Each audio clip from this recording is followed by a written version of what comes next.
shut that down too. Some Canadians are clearly worried about that. They're turning to cryptocurrency. Tallycoin, for example, is a small crowdfunding service that uses Bitcoin. It's not controlled by banks. That's the point. They're hosting a fundraiser for the truckers. Now, why is this appealing? No one can steal the money. No government can pressure anyone to turn the money over because governments don't control crypto. Bitcoin goes from person A to person B, and all the intermediary does, the company, is connect the two. It's pretty appealing. And you can imagine the long-term consequences here. If the people in charge in this country and in Canada want to make the US dollar irrelevant, they'll keep acting like this, and soon that it will be.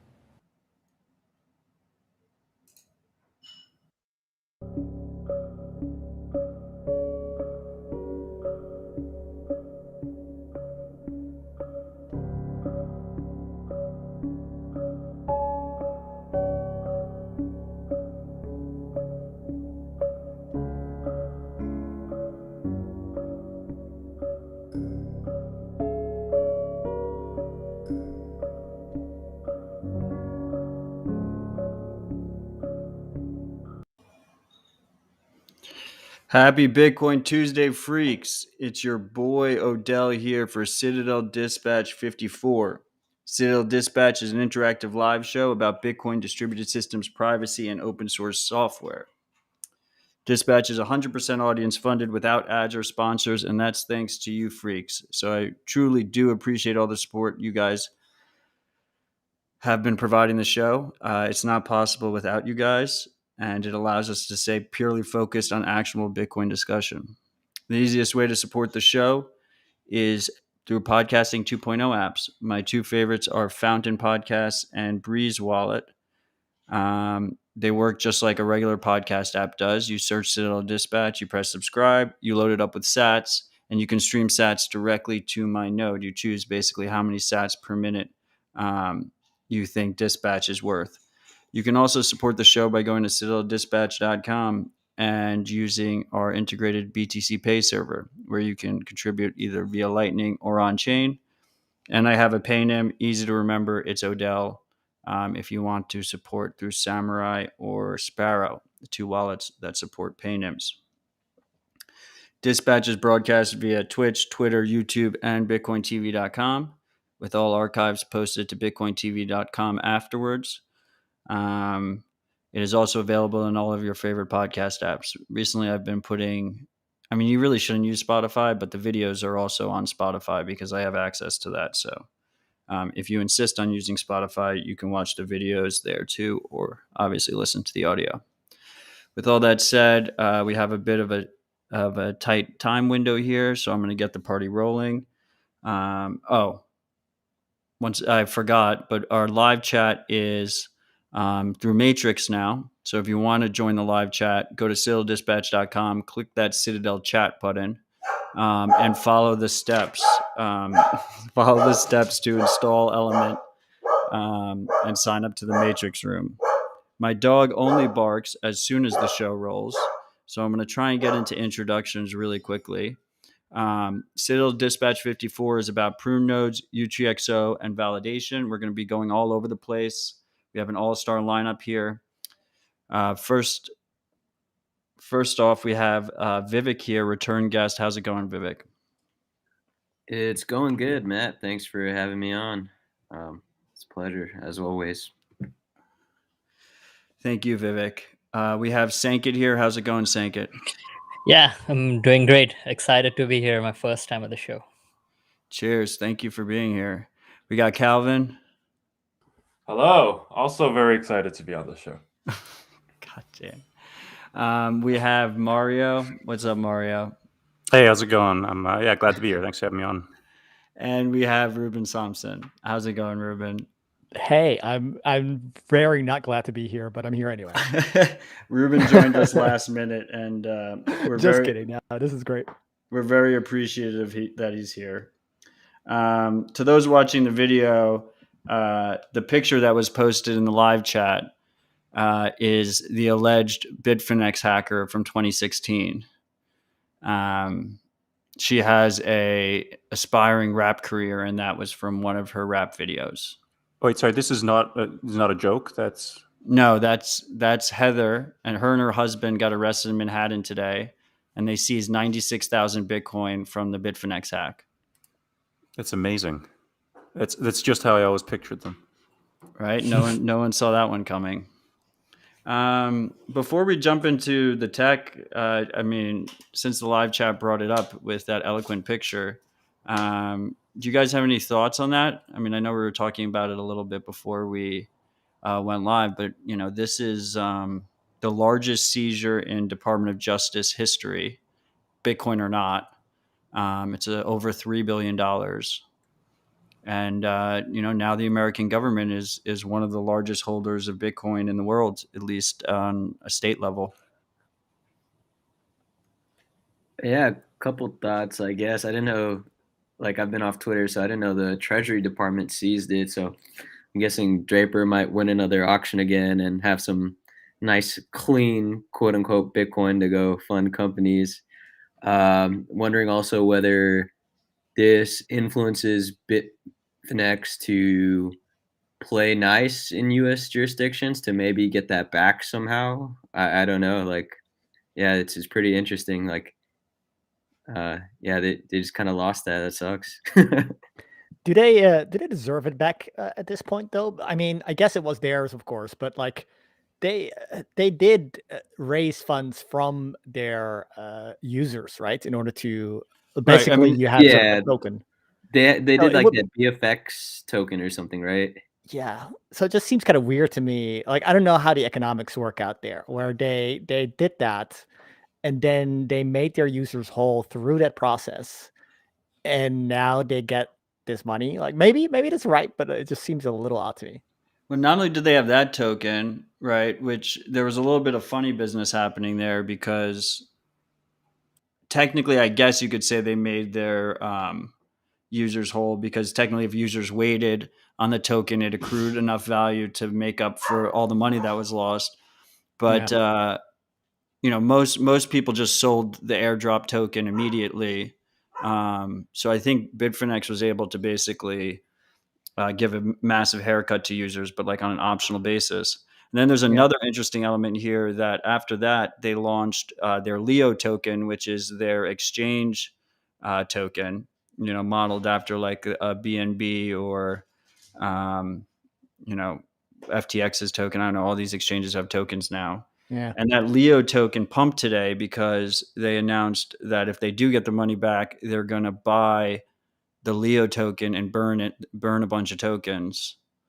So they're already like playing games again with like tokenomics and stuff. So, I mean, even if they don't get the money back, they could just sell the top of this pump and make a ton of money Okay. off of it. That's pretty dirty. I was not aware. Like I actually totally forgot about that Leo token. And when you mentioned it, it's like, oh yeah, they did that, and I had no clue what was going on with that. But yeah, I thought the Bitfinex haircut thing was kind of weird also because it's like you as the exchange can sort of buy back your debt, right? And like if you're going to be made whole, like you can play the market because you know much better like what your financial situation is. And if everybody's afraid that Bitfinex is doing terrible, then the token is going to be worth less, and then they could just buy up their own token with the FUD basically. So yeah, that was kind of weird. And this sounds like another weird move, but I guess that's what we're used to by now from all these exchanges and all these tokens. And you could actually see like the tokens volume and price rose before the announcement. Whether that was people watching the chain activity of the stolen coins, because it did kind of look like the US might have captured them, or if it was insider information or it was a combo of both. There was a lot of activity there on the token beforehand. So it should be interesting to see how it plays out. The other thing I wanted to talk about before, does anyone here have any comments on it? Sink it. You got a comment on it? Yeah, I was like, is that like, do we know for a fact that the government has those many Bitcoins and they found it on cloud storage? That just sounds like hard to believe that you have like 96,000 Bitcoins somewhere, which is under a seizure warrant that you can. I mean, I think we can operate under the assumption that if the U.S. government says they have 96,000 Bitcoin, they have the 96,000 Bitcoin. Now, the U.S. government has been known in the past to do parallel construction and a bunch of other shenanigans. So everything else that's in the case docs, I would say, are alleged. A lot of it does seem extremely far-fetched, but people are idiots. So I wouldn't necessarily put it past them for that being the reality. But I don't see, I mean, like, the U.S. says they have 90. If the Department of Justice says they just seized $3.5 billion worth of Bitcoin, and then in 6 months they're like, "Nah, we were just fucking with you." Like, I feel like heads would roll. Well, I mean, I think it has happened before. The governments have been like, we've confiscated, or like, we've taken possession of someone's wallet, but like, we we don't have the private keys, so we can't spend the funds. I've definitely seen headlines like that before. I would hope that the authorities here are a bit more knowledgeable, especially considering the sums involved. So I'd hope you're right, but at the same time, I do understand people being a bit skeptical that they really understand what taking possession of coins looks like. That'd be so sad if they thought they had Cassatius coins or like a ledger with that much, and it was just hardware. Well, the case doc said like the private keys were encrypted on cloud storage, and they got the decryption key and they decrypted them, and that's how they accessed it. And then they moved them to a new wallet. So we saw the movement of coins as well. Sounds pretty clear then. I wonder, Yeah. like, have they presented a transaction ID to show it? I guess actually we should probably be able to do this, right? Because the hacked keys and the outputs are unknown. So I don't know if you guys remember the niche Bitcoin investigator celebrity on Twitter. I forget what he broke last time, but Crypto Herpes Cat. No, I only remember because of his Not know fantastic that. name. Is he affiliated at all with like that Kim Nilsson guy or Nils Kimson? I don't the know, guy? but he noticed it on February 1st because on February 1st, Whalebot noticed a Bitfinex hack coins moved, and because everyone knows those addresses, and there was a telltale sign. He actually has a tweet out that says, "I think the U.S. Gov sees them," because supposedly what the U.S. Gov likes to do is they test out their address with a 1 Bitcoin transaction, and it was abnormal for the Bitfinex hackers to consolidate and do a 1 Bitcoin transaction. So Wow. the transaction ID is out there somewhere. Wow, I believe it. Sounds legit. Sounds like they actually have the 96,000 Bitcoin. Yeah. The U.S. Take that, El Salvador, USA, number one. The U.S. government should just generate some vanity addresses, so that it's like, hey, we do actually have it or something. Well, like 1XX Freedom or something. That's perfect. Yeah, something like that. The irony of seized coins going to an address is it says freedom on it, right? The other thing that's non-technical that I just was curious on your guys' opinion real quick was, I know he's a bit of a lightning rod in terms of politics, and people tend to either love him or hate him. But I started this episode out with Tucker Carlson, who on Fox has the most watched news show for whatever that's worth in America. And he was talking about this Tallycoin fundraiser for the Canadian truckers that is raising Bitcoin for them after GoFundMe froze their funds. To me, I think this is a massively significant event. I've compared it to WikiLeaks. I'm curious if you guys think it's of a similar magnitude or if I'm just being a blowhard. I agree with you. Like that was like really huge when WikiLeaks funding got pulled and like Bitcoin was able to serve as a source. But also I wanted to ask Mario because Mario is like from Canada, so I'm just like a Twitter LARPer. I want to know what he thinks. Yeah, actually, Ruben and I recorded an episode of Unhashed earlier today where I tried to give Ruben the cliff notes on this. So if you want the my full opinion, it's there. But yeah, I mean, in general, I have I have some mixed feelings about the trucker convoy, but like just what happened with the GoFundMe campaign, being like, yeah, we're gonna donate these funds to other causes. That's just like that's so outside of okay. Like I don't even know where to begin with that. And yeah, I mean, like it's kind of hard to predict now how big of impact it's going to be in terms of marketing for Bitcoin. But I mean, I think it's pretty reasonable to at least be comparing it to the WikiLeaks event. Again, like I'm not a massive fan of Tucker Carlson, but like, everything he said about Bitcoin and like what it's useful for was absolutely correct. This is the reason the money exists. If regardless of whether or not you like the cause, you don't get to just confiscate people's money donated to a cause and send it elsewhere. I'm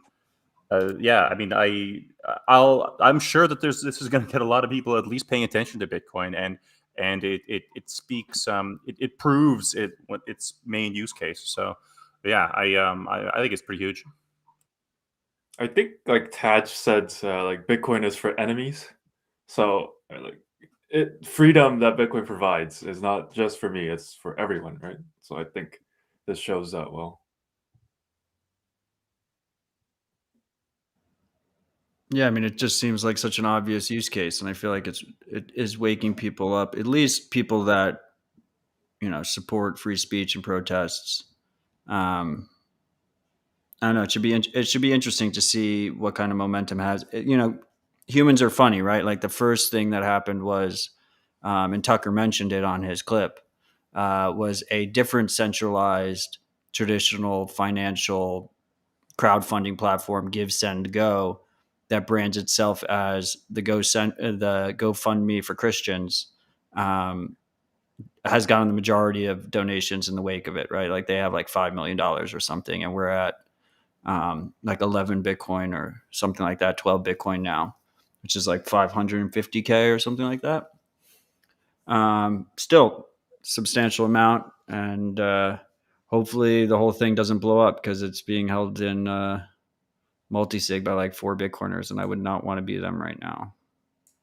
Yeah, hopefully it's not being saved in cloud storage, encrypted. Right. Well, that's the funniest part is I know for a fact they're going like through like crazy lengths to make sure it's secure, and it's only 500K in comparison to $3.5 billion. Okay. Well, now that we got that out of the way, let's dive into the weeds. Where do you guys want to start? I want to start from what is a full node and maybe the different types of nodes, like what is a light client, an SPV, neutrino, and then after that, basically what is like the UTXO set. And would love to hear from Calvin or Sankit or whoever's willing to hop on it. Sure, I could give it a try. So a full node, there are many ways people use the word full node. Someone might say like a full node is only an archival node, and an archival node is a node that keeps the entirety of the Bitcoin blockchain, the 300 so gigs of it. For how I define a full node, and I think a lot of other people do as well, is a fully validating node. So that means you don't have to keep the historical data, but you have the UTXO set, and we'll get to the UTXO sets, but you have the UTXO set so that you'll be able to verify new blocks. So when a new block comes in, you look at it, you validate everything, and so you're not trusting anyone. And so I would define, or I would explain full node in that sense. Light node, on the other hand, I guess that could be like your normal wallet, like a Ledger Live, or if you use like Blue Wallet without your own node, is a node that would just you would just hold your keys. You wouldn't know anything about the Bitcoin blockchain, but you would just ask a server, which here, I have these sorts of keys. How much money do I have? That sort of a thing. And so, I mean, the obvious advantage is that you don't have any overhead of being a full node. So you don't have any computational overhead that comes with full nodes. You don't have any like storage space. It's very small, and It makes it accessible for people, but at the same time, it's not. It's fully trusting somebody, and it's not very great for privacy. So that's what a light node is. SPV node is a node that validates only the headers, the block headers. So you would download all the block headers, and you would see that they match up. And when you ask for your money, so you would still have to ask, because an SPV node does not keep the UTXO set nor the entire Bitcoin blockchain. So you still have to ask a server, but you could validate if that server is lying to you. So it's a little bit of a better security in that sense, but you're still losing out on privacy. Well, and you could so privacy is sort of like sorry, I'll just so you could validate, because you validated the block header, and you could ask for a Merkle tree proof of your transaction inside the Merkle tree in the block header. So you could just hash up and see, hey, is this guy lying to me, or is this guy not lying to me? One thing they could do is they could withhold information from you, so you can't ever prove that they're like not telling you this money that you have. So that's one security risk, I guess. And then that would be like useful, I guess, for like time sensitive things, like when, for example, like a Lightning transaction is like a unilateral close or something like that, right?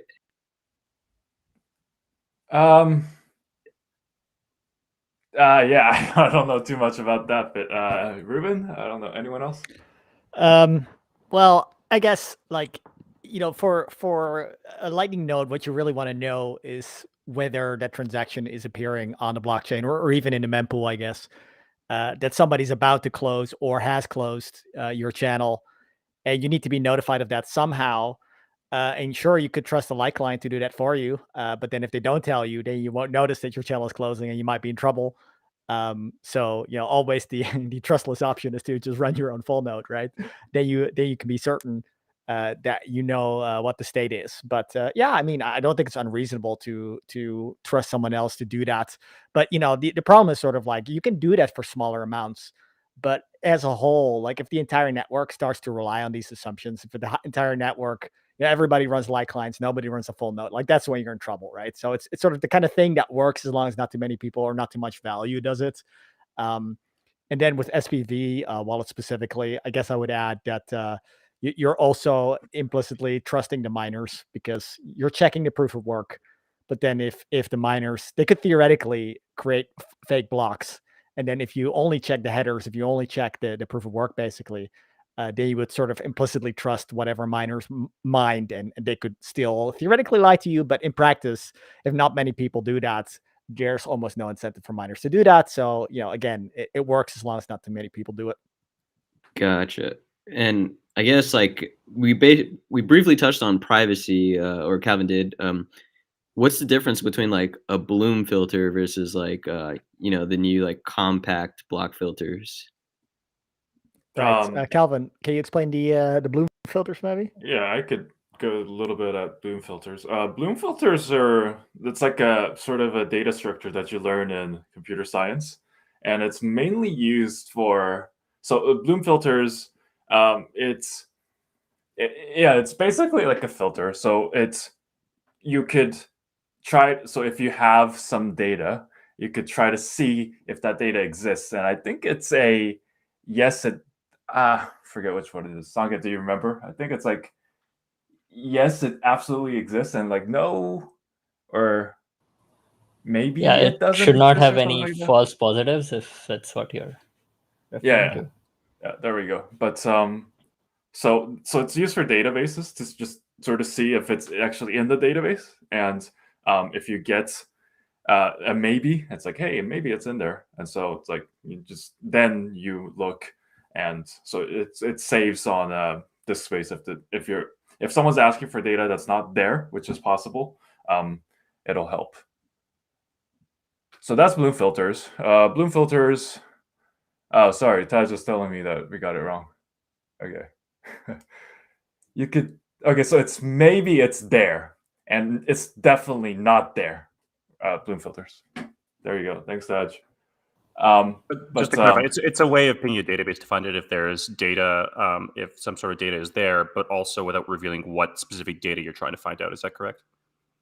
So like that's what bloom filters are used for in Bitcoin, but that's not what it's originally used for, or that's not a popular use.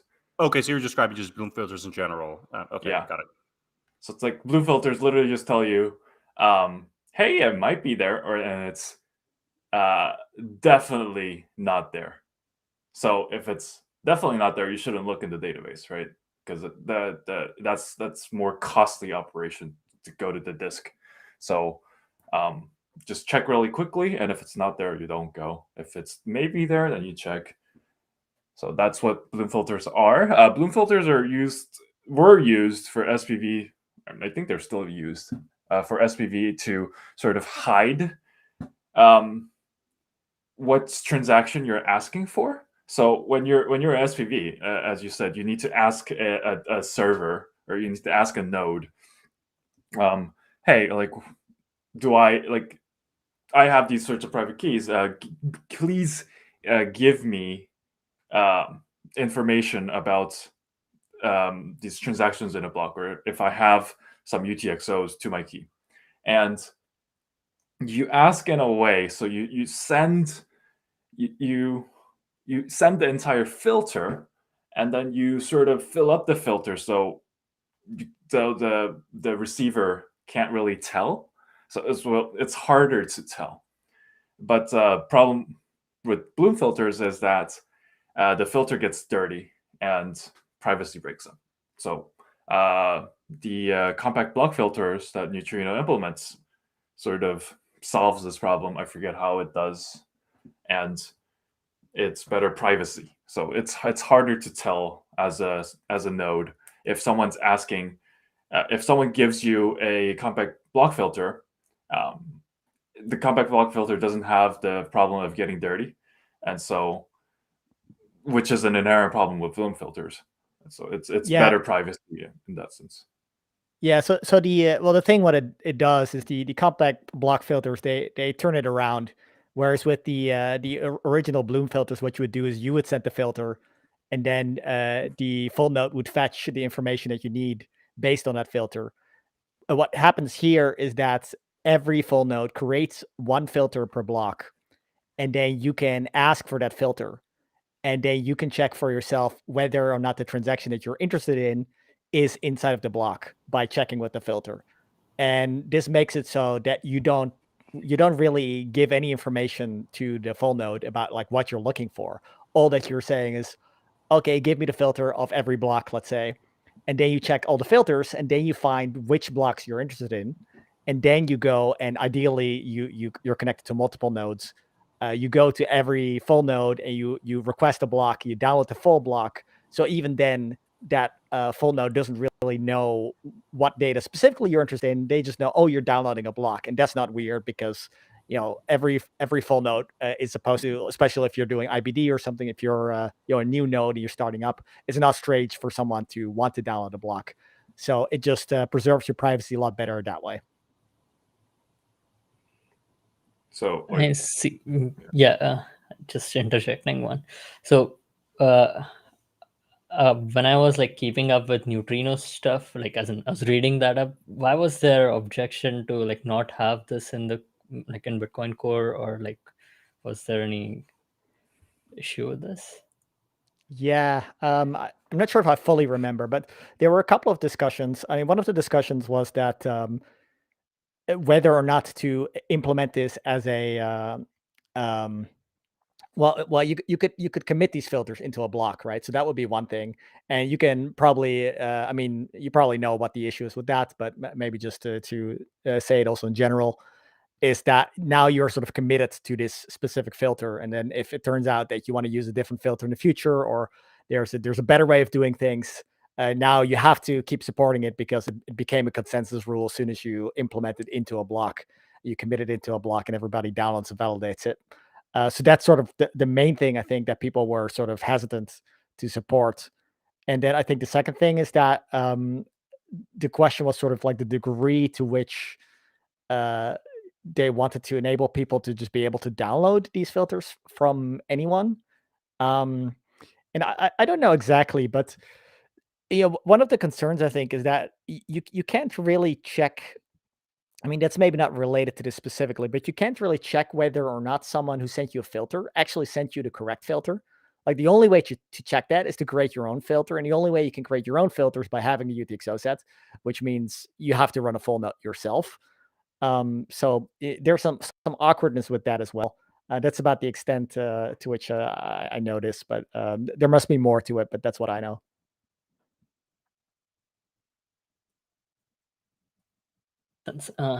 One second. So, like in a nutshell, yeah, it's been a while since I looked at the compact block filter in technical depth. But in a nutshell, it's like, hey, SPV, but better privacy. So there you go. Yeah, and it's sort of worse in a sense because you are, like I said, well, yeah, it's a difference. It's hard to sort of measure it, but the thing that I think you should emphasize is that you're not. Yeah, the problem of lying by omission is still there, or receiving the wrong filter and then not knowing that you're actually interested in a block, but you don't know it because you didn't get the right filter. So there's still some issues there, Right. But it's sort of it's sort of like clienty, yeah. Yeah. Okay. I just like sort of jump back to Vivek's question because I don't think we fully like discussed the node taxonomy, so-called, as he named it. And I think like before addressing this, the first thing we should discuss is it's all about like all of this different trade-offs in which type of node you run are all about what sort of trust model or threat model you're comfortable with. So the very like ideally, if you're like into coding and if you understand C++ and Bitcoin Core, you would just go to GitHub Bitcoin, download it, and build it, check whether all the checksums match and so on, and so that like you guard against your hardware, like your hardware or software being corrupt and your build system problems, and like, or maybe if you're talented enough, you also like, or not talented, if you know C++, you also review every like single line and make sure that there's no backdoor and so on. But assuming that you get that part done, and I agree that I think that the goal of Bitcoin running a full node should be after that point you really shouldn't have to like trust anyone. So I think and I think this would this reasoning would help us reason about more things like you assume UTXO or assume valid, which is like, are you with me, Ruben? Like, do you agree on this? Yeah, no, yeah, I agree with you. And I would say sort of like the goal of Bitcoin is sort of impossible, right? To be really not trusting anyone, not even the developers, check all the code yourself. You could go even farther and like, well, you should build your own PC because who knows what's in there, and all the components should be open source because, like you could go all the way into crazy town, right? And so we're sort of we're doing the best we can. But the cool part is the cool part about Bitcoin is that you can go to crazy town if you want to. For most people, the practical reasoning should be to try and reduce trust as much as possible. The way I like to describe using your own node is to interact with the Bitcoin network. You need to use a node. A node allows you to interact with the network directly. Now, if you're not using your own node, you're using someone else's node. And if you're using someone else's node, that means you're trusting them with validation and privacy. So there's one, like, this may be slightly controversial, but I'd like to like discuss this, and maybe I've discussed this in informal context with other people.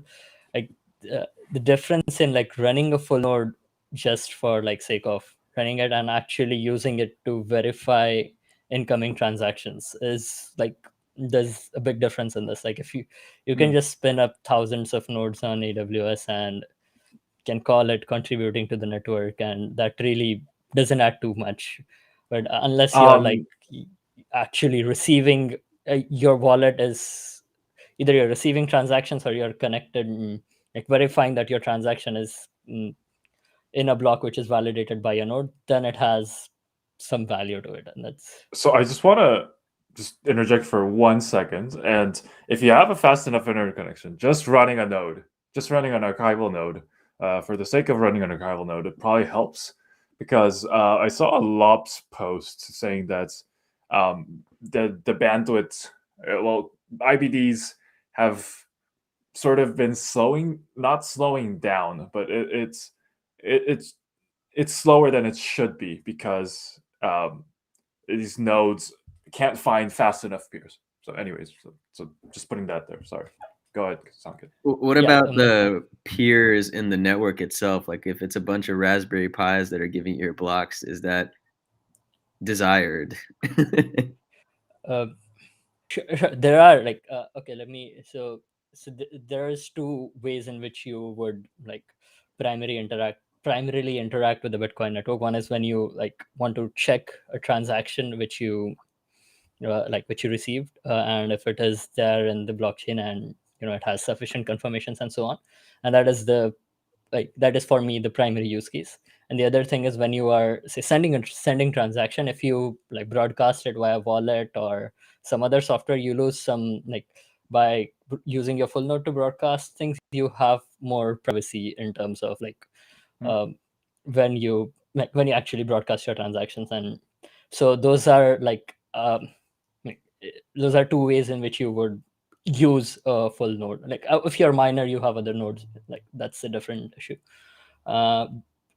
So from so your question was where replying to Calvin's comment, there should be sufficient number of nodes which are willing to help have old blocks so that people can sync up. And whether that is necessary and all the utreexo assumptions, we still need to sync up a full node from scratch, and that is one of the selling points of Bitcoin as compared to many other cryptocurrencies which have finality where they just say, okay, this is the state. I do agree, but that's I don't see that as a I don't give that much weight to that point given the current network state. Maybe it's it's a drawing a line type of thing, and it's up for debate where you can say something. But if you're just my point is, if you're just running a node and that's sitting somewhere and you're not using it either for one of those two purposes, you're not really doing that much. Okay, sure, you're helping the network propagate blocks, and if you have fast internet connection, that is helpful. I do agree, but I don't think that is anyway as useful for an individual user as the first two things. Yeah. It's so running a full node, to reiterate for the freaks, is purely a selfish thing. You want to verify your own transactions that you are receiving or sending. Mostly. Yeah. So for example, for me, it is off for 7 days. I don't care. It does not have to be. For when I receive money, I have to make sure that it is in the longest, whatever, heaviest, longest chain. And so I can make sure that this transaction which I'm receiving, okay, that's approved by the network.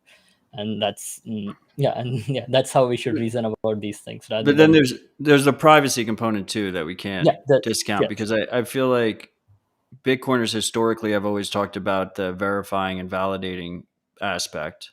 But I think for a lot of average people, the privacy aspect is actually more tangible and more obvious, just because, I mean, throughout the whole history of Bitcoin, pretty much anytime if you go to a block explorer, any of the big block explorers, it's not lying to you. That hasn't happened yet. Doesn't mean it can't happen in the future, but that hasn't happened yet where a major wallet has told you that you have Bitcoin, but you don't. But the privacy side is very obvious, right? If you're looking up your balances on someone else's server, someone else's node, then they're going to know your IP address. If you're not using Tor, they're going to know your address balances, and they're going to be able to correlate transactions to each other, right? Yeah, they know what time you sent your transactions, what is the destination address, and how much amount you send. And for example, if if I get paid in Bitcoin on what day, if I get paid, how much I get paid. And it's easy, if you know some other social information, it's easy to put together a bigger picture and just completely paint a profile of what some a person's private information is. Awesome. So I guess the next question I have is, like, I guess most freaks know by now that a prune node is still a full node because it's a fully validating node, as Calvin had said. Um, Depends on who you ask. But yeah, sorry, go ahead. okay. Well, I agree with your operational definitions for this episode, but I was gonna say also that Ultra Prune was added by Peter Willow, I think in 0.8, and that's like the formal introduction of what we now call today the UTXO set. I think most of the freaks know what a UTXO is, but what is the UTXO set and why do we care? Why is it relevant during syncs? And are there any other like tangible things we could do with our Bitcoin.conf, like DB Cash? Any hints? Yeah, so UTXO set was sort of you needed UTXO set for prune nodes anyways, and I believe that's how and that was one of many reasons why it was merged into core. And so before the concept of UTXO sets existed, you just kept the full chain, and if you and you had a database of pointers. So for this transaction, and you could still spend this transaction. Okay, where do I find the data for this transaction? Then it would just be pointing at some file, and it's like, okay, if you go to this file, and if you look here, you'll find this block, and then in this block, if you look here, you'll find that transaction. So that's how it worked in the past, and that's still how Live Bitcoin works, I believe.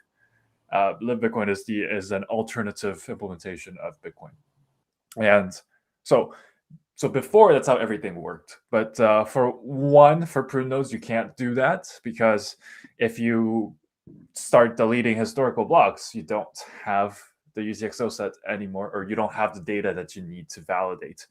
So you couldn't do that. So you needed a UTXO set, and that was one of the reasons. But a UTXO set is, again, in my opinion, is beneficial for a lot of things. One, if you have the UTXO set, you don't have to go to disk every time. So going to your, whether that's a hard disk or an SSD, is an expensive operation. Expensive as in it's slow.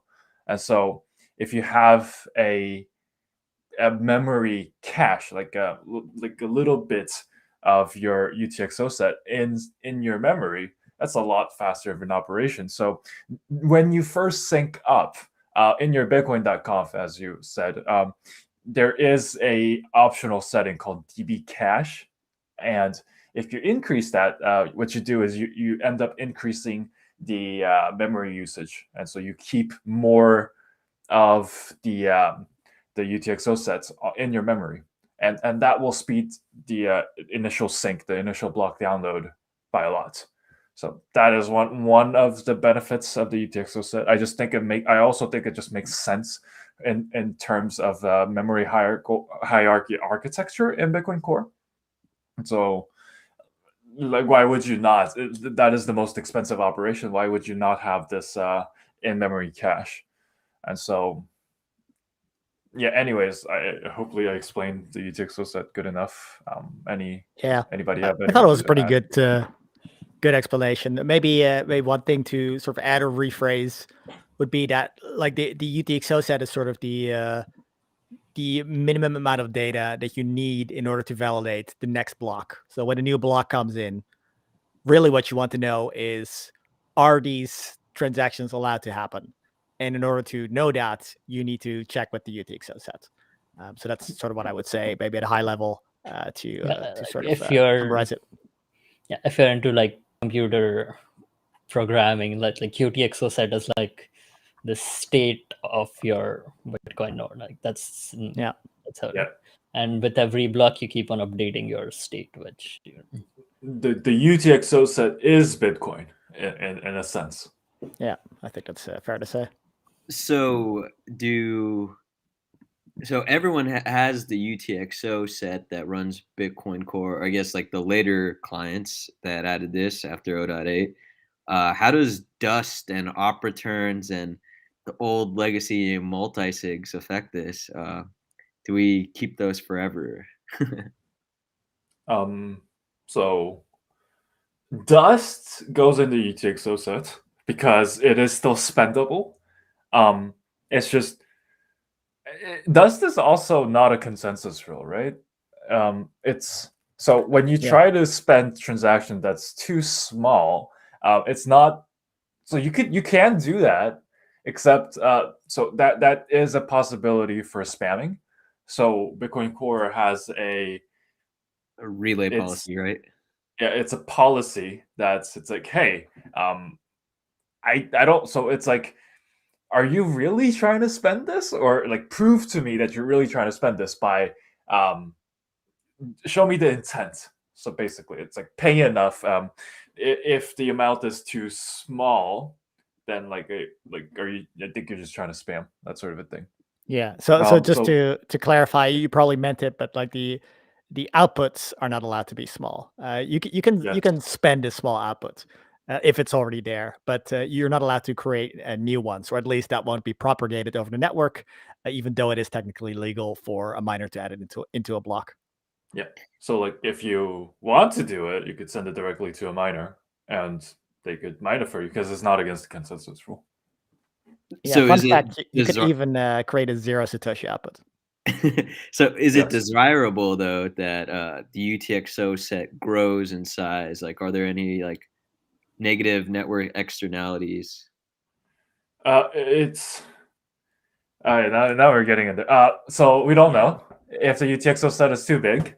We don't know what's going to happen. And what's funny was in a conversation with Taj, I think he mentioned that we were talking about sort of like big blockers. We're like, hey, we have like these 100 GB blocks or whatever, and look how much we could process. But what you really should be doing is you should be increasing the UTXO set.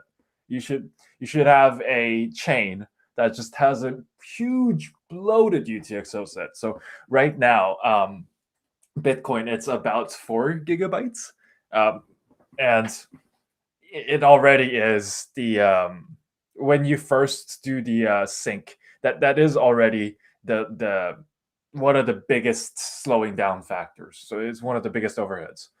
So we want to keep the UTXO set small. So going back to like what you mentioned about like op returns we know for a fact that it cannot be spent, and the UTXO set is unspent transaction output. So it's like, hey, what are all the collection of bitcoins that is able to be spent, or we're not. So everything that we're absolutely sure cannot be spent does not go in the UTXO set. And so up returns, when you see them, your Bitcoin Core node will not add them to the UTXO set because we know for a fact that it cannot be spent. Yeah, you're basically destroying your coins if you send coins to an op return.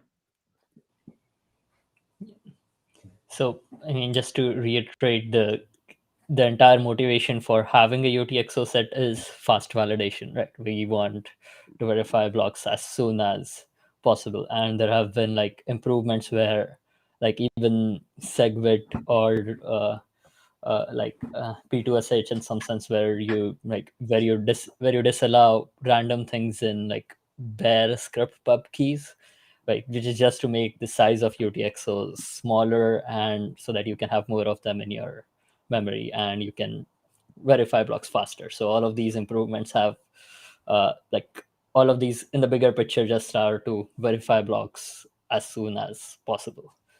So just to, I think there's only one guy that doesn't believe in the UTXO set, and that's Eric Voskill of Live Bitcoin, and he's like, oh no, you don't want pruned nodes in the network. Why do you want that? They don't help the network. And so the database is a big overhead. And he's like, yeah, we don't have a database. We just point to the flat files. And so like So like there is an argument to be had there. Of course, Bitcoin Core is way more performant than Live Bitcoin. But hey, what if the UTXO set grows? Like can normal hardware handle that? We don't know.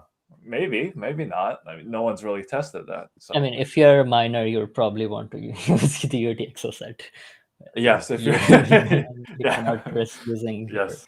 funds. Like, and if you're verifying your block and you don't care if it's 10 seconds late at your own local Yes. full node, okay, you can use the Bitcoin. So depends on. Yes, Yeah, if you're a you're- miner, you definitely want to use Bitcoin Core because that I think with Live Bitcoin you would literally be losing money.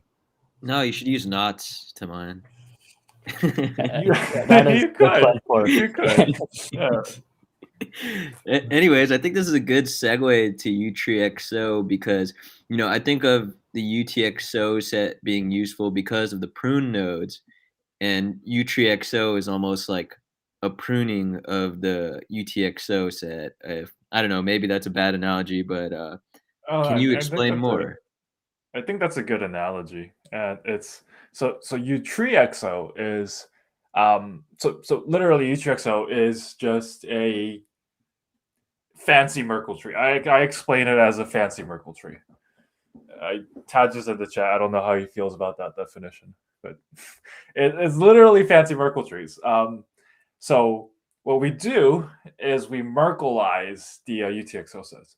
So it's like if you think of a normal Bitcoin block, you construct, so you organize the transactions into a Merkle tree so that you just have to keep the Merkle tree root, right?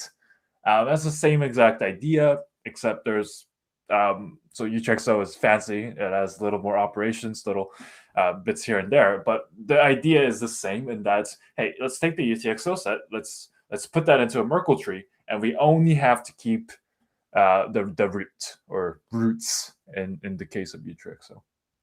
And so that's literally what it is. And there's a couple of fun things you could do because as I mentioned before, the UTXO set is about like 4 gigabytes. With utreexo, it's like a Merkle tree. It just it makes it a lot smaller, and for if you're using utreexo, it's like under a kilobyte. So it's a lot of reduction in size. And okay, so before I continue on, is there any other comments / questions that anybody else might have? I think it was a pretty good explanation so far. Okay. Yeah. Would you agree that the high level utreexo summary is you use more bandwidth, but you have significantly less disk space requirements? Yeah. In a nutshell, yeah, that is true. So you use more bandwidth because of the fact that when you receive a block, so as a utreexo node that only keeps so if you're a utreexo node, you have the option to only keep the Merkle root of the entire UTXO set. So if you only have that and you receive a block, you don't have the UTXO set. So you need that data. And what you do is you receive that data from your peer. And so this does end up increasing your bandwidth because you need to first receive the Merkle proof for your utreexo Merkle root. So you need to validate that. Second, you need the actual data of the inputs. So in a transaction, you're referencing the inputs. You would verify that they exist with the with utreexo verification, and then you need to do the like the actual Bitcoin consensus rule validation. And so you need that data. So you need like the signature and amount and all like all the MISC data. And so you do end up increasing the bandwidth in that sense. But as I said before, yeah, you could reduce your disk usage to under a kilobyte if you want. So there's that benefit. So it is a trade-off, and we're working for the past 6 months, we've been working a lot to sort of reduce this trade-off. So, hey, what if we cache a little bit more and download a lot less? And yeah, that's what we've been working on. It's not out yet. It'll be very soon. Calvin, who is the we? You know, I know you mentioned you and Taj, but there's also two others. I know Ruben also has a project that uses it or something, right? Like, you want to introduce everyone? So like, yeah, me, Taj, and there's a third contributor that contributes a lot. In Germany, his name is Nicholas Goye. I think I'm probably butchering the name, but yeah, there's the third guy. But yeah, Ruben, you could talk about you could talk about your which chain is it now? Yeah, soft chains utilize it. Yeah, so I guess well, it is related to the sort of light client story we've been talking about. So one of the things that utreexo does is it basically allows you, and actually I want to keep this short, but I'll try and give kind of an overview. What utreexo does is it allows you to actually validate blocks without knowing a transition from one block to another block without necessarily having to know the utreexo sets. And that's actually a very interesting property.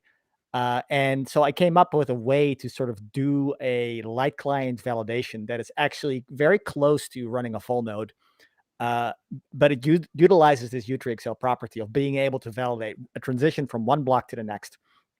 And basically the way it works is you start off with an assumption. Let's say we assume that 1% of all miners is honest. So we're sort of assuming that up to 99% of the network, all the miners, they can create invalid blocks as much as they like, and it's not going to bother us in this consensus model. And basically what we do is we look at forks. So we look at whenever a miner doesn't mine on the most proof of work chain, but instead creates a fork, we can use this as sort of a hint to say like, oh, well, the fact that this miner created a fork seems to mean that this miner thinks that the current most proof of work chain is invalid. And using that as a hint, we can then go in and investigate and download the block after which it is forking off from and validate it, and then check to see whether or not the transition was valid or invalid. And if it was invalid, then now we can reject the most proof of work chain. And if it was valid, then we just continue in the most proof of work chain. And one thing that's interesting is initially I'd sort of like, I thought this was maybe not good enough for sort of as a light client for Bitcoin. But now I'm actually of the opinion that it might be, because you can take that assumption farther. And so what it means for 1% of the miners to be honest, it basically means that out of 100 blocks, one of those blocks is going to be valid. And in the case that 99% if the miners are being dishonest, it means that there will be one fork block that is actually being honest. But then 200 blocks in the future, you would assume that the honest chain is 2 blocks long. And 300 blocks in the future, you would assume that that chain is 3 blocks long.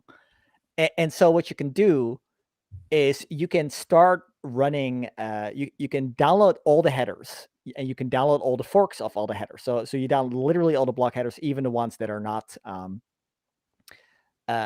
in the most proof of work chain. And you just look at the forks. And the farther you are in history, the longer needs to be the fork for you to be to say like, oh, hey, something's going on here. I need to check. I need to check a block. And so that means that the farther you are in history, the less likely it is that even though there's a fork there, it needs to be really long for you to actually care about it.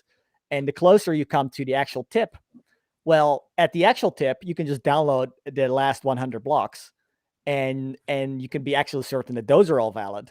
And then for everything else, you only check the forks. And the farther you go into history, the less you have to check, because the fork needs to be longer. And that can actually be a way that you can come to consensus with very little data and be at the tip of the Bitcoin blockchain. So it's an interesting thing. And I think, it can be useful in that way. And I also came up with a kind of a more convoluted way of using this for sort of a two-way pegged sidechain, which is a cool idea in theory, but in practice is it might be good for an altcoin or something, but for Bitcoin, it's a little bit too crazy. But that's sort of the high level idea. Yeah, we should move on. Me and Sankit are liquid maximalists, so you're not allowed to talk about that. So there is one thing that I 2 want to of the bring up. 30 users of the network. Yeah. Well, I mean, I like Liquid too. You know, like it's I think you know the federated sidechain model. Like I don't know what you guys think, but like you know people complain about it, say like, oh well, you know, it's not trustless, but I mean, it's much better than something like Coinbase, and we need these solutions that are sort of in the middle. And I think, federated sidechains, Liquid, they are great for that. So I sort of, you know, I think every way in which you can do another chain that is not introducing an altcoin, I think is basically good. That's how I see it. I thought it was Um, kind of cool that they added they added CTV to it recently, didn't they? I yeah, don't think I think that so. Yeah, that was I mean, AJ who actually hacked their script in order to do that. Sanket, maybe you know more about that. And also, Sanket, what I really want you to talk about is simplicity, actually. So, I'm just that- putting it out there you know, because yeah, we don't have a lot of time. Wait, Vivek, did I make that up? I don't think it's activated on Liquid, but no, maybe it on is. It is. Elements. No, this is like it's not CTV, so it is much more powerful than that. It is like it allows you direct transaction introspection opcodes, which like at a technical level, it means that you can directly observe like what is the output amount at this like what is the output amount at this output index, what is the input hash, uh, or what is the destination script pub key you're sending to, and it is much more powerful in the sense it allows you to create actually good vaults where with and like it is a more general programming framework which allows you to emulate CTV. So CTV is like a templated fixed hash, and you can just like output the hash by selecting the different parts of the transaction template and then hashing them together and like emulating CTV. So it was always possible to like do Yeah, CTV Matt, directly using it. we had opcat and opcheck sig from Stack, and Yeah, that was there Ah, of like that was there from the start, but now we have like something which is direct transaction introspection, and that allows you to like emulate CTV, but also do many other applications which don't have fixed transaction like Is a this fixed what transaction fee. Russell has been on the mailing list talking about TX hash, No, or is this that something is a else? different thing. So Okay. that is CTV is a fixed template, and you hash according to this particular. You hash these objects, and you get like these parts of the transaction, and you get like your CTV hash. But what Russell is saying is that we should have more programmatic control over what sort of things you're going to access, so that you can enable.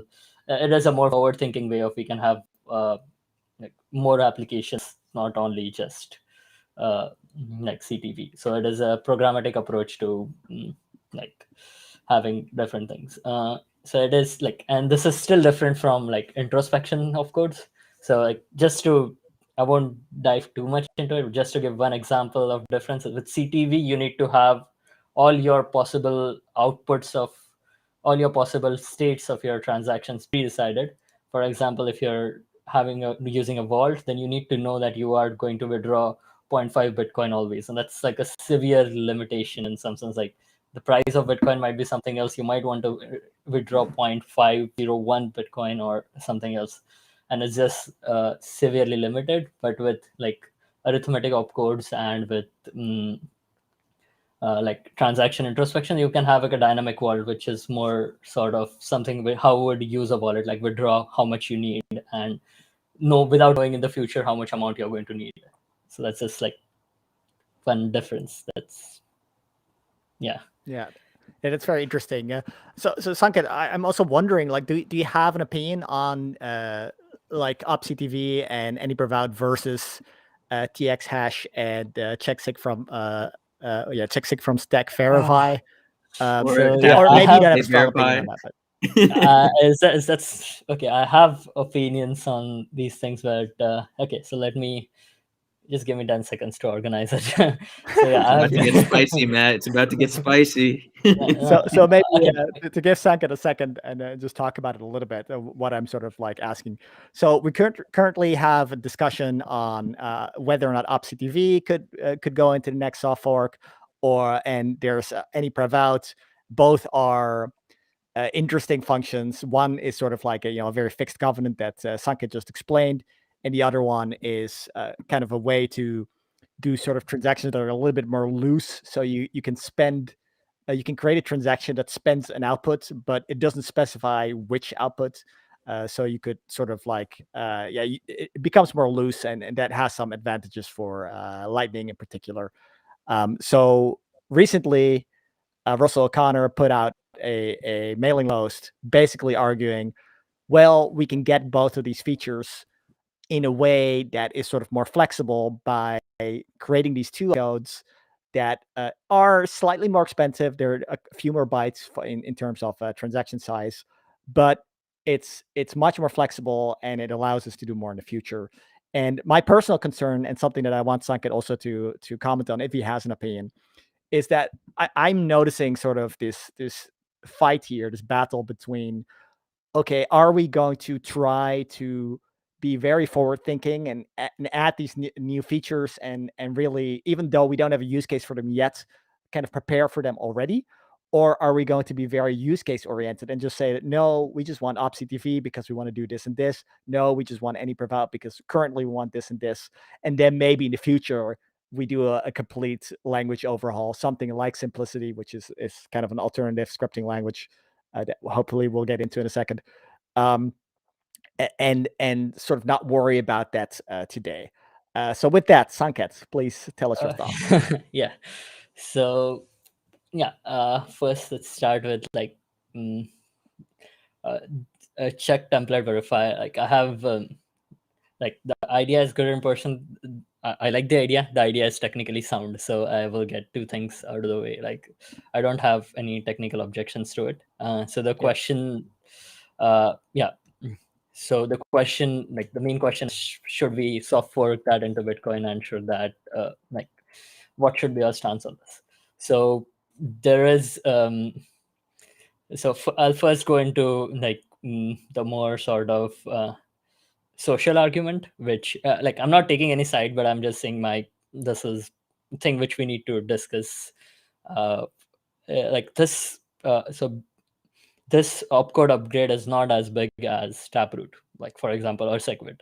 It is not as big, because it's not changing how like how things work fundamentally, but it clearly is not. How should I say? It's clearly is not as does not have as much support as Taproot or SegWit, for example. And because it is specifically use case oriented, whereas Taproot and SegWit were whereas Taproot and SegWit were like kind of benefiting, like at least benefiting everyone. And in this case, it is not that. It's not that clear. So we have to evaluate this from the use case perspective. So now this really brings like the social problem, which I was discussing, is where you have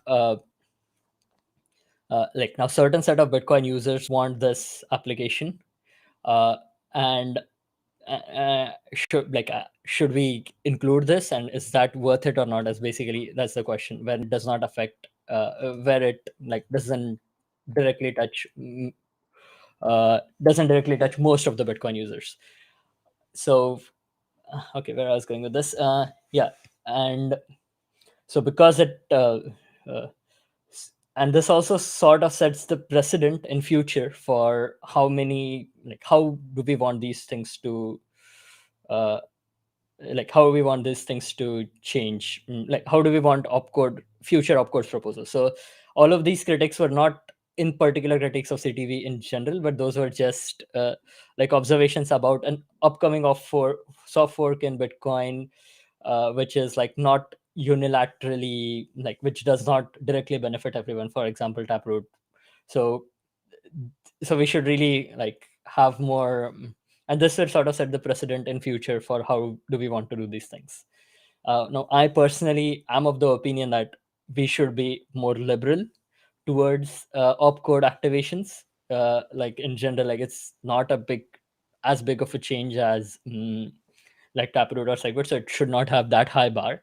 But it's like up to everyone to decide. So that is my opinion on like this particular like sort of social issue. Like I want more opcodes, I want opcat, I want like object from stack, and I would be proposing, and I don't think we should have that high bar for it. So this is like the first not a critique of CTV, but just an new software which should set the precedent for opcode upgrades in general.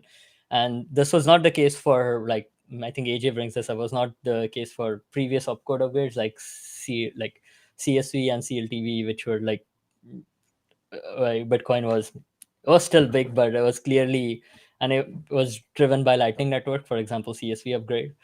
So I think the ecosystem More or has less changed. YOLO.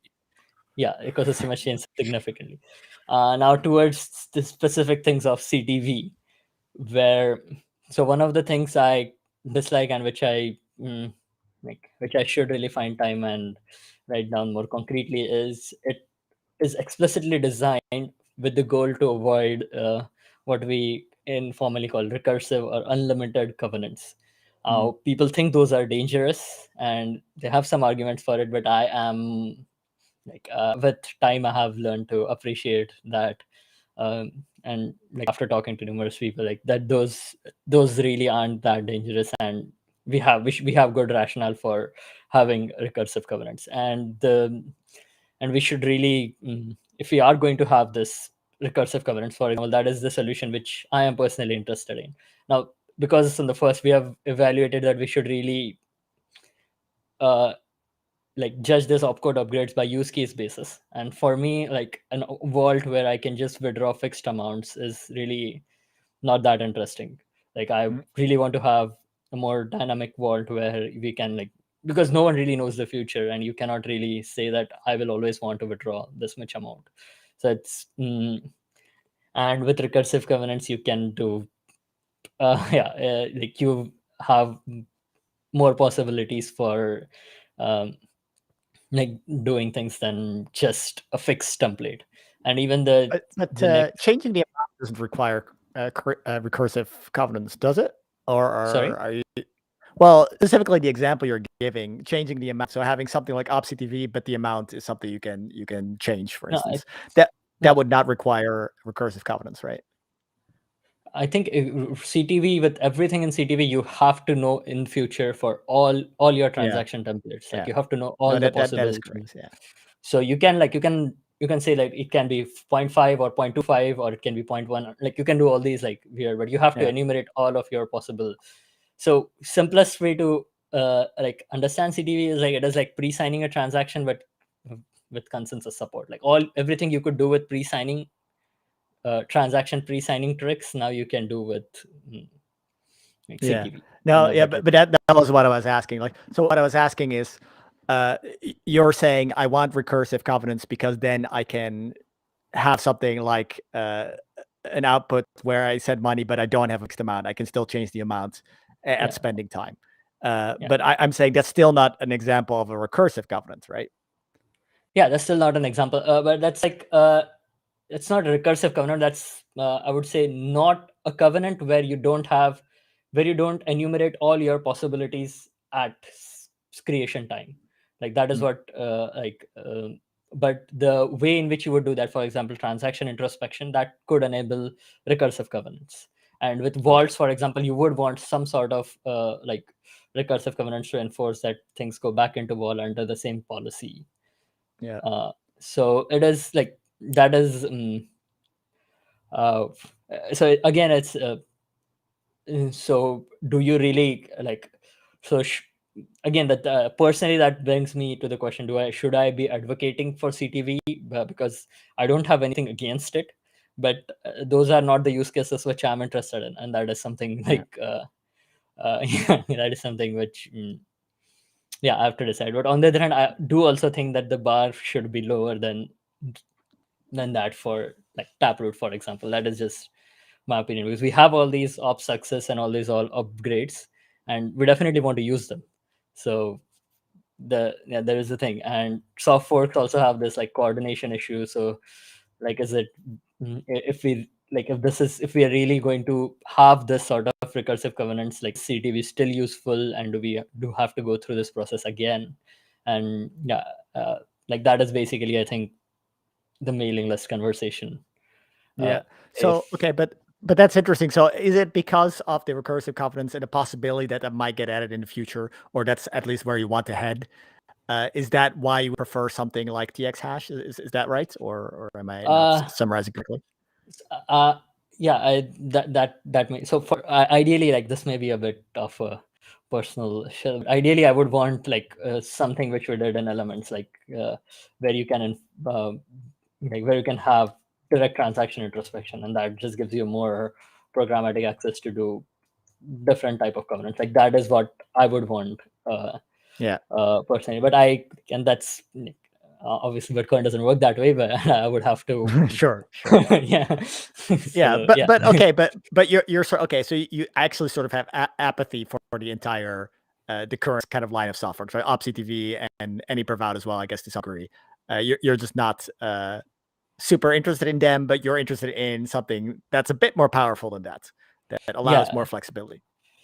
Yeah, so yep, and so I'm also debating this personally, like should I be advocating for CTV if I don't have anything against it? And like that's something like should I spend my time trying to review it when I'm not going to use it, or like so that's something, because clearly those have to be evaluated based on use cases. And if I really find a good use case which I want something right now, then I can surely.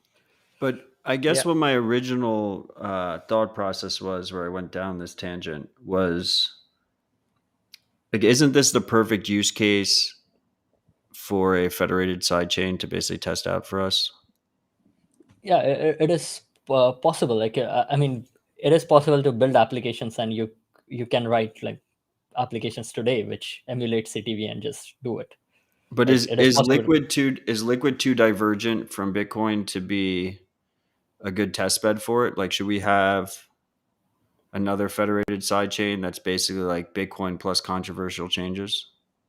And that's kind of what Liquid already is. Like Signet, for instance, right? There is but you want real money, I guess that's the point. Like, you have Signet, and but yeah, it's like, I don't think it's too divergent. It has like, so the main difference here is like different assets where you can have like multi-asset chain, and second thing is confidential transactions. Like those are like, you can still have CTV on, like you can still emulate CTV and have all the applications of CTV on Liquid, and if people want to do it, they can build it. Like there's nothing like you can emulate it as it is today. You cannot do it for pre-SegWit transactions, I think, but that's, I think, a very minor limitation. And like, it's not divergent, it'd be like early, if anything, right? Because it uses the ZKP library, the more experimental one. SECPK 256. Yeah, but that's not related to cryptography. That's like opcode is different.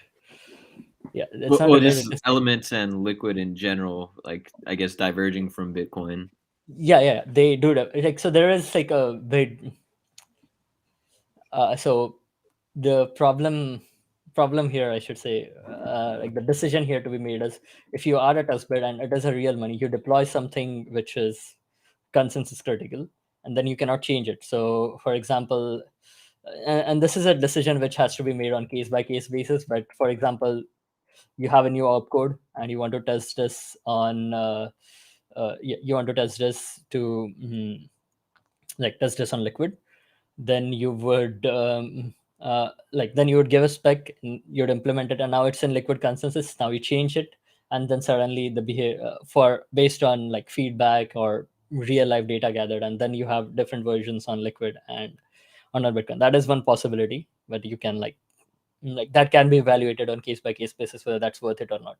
But particularly in the case of CTV, what is available on Liquid is much more powerful. So it's like you can emulate CTV and you can do much more things. It's really additional opcode really was not needed to have that functionality. So to answer your question, like yes, you can do this on Liquid, and if people want to experiment CTV, they can try it.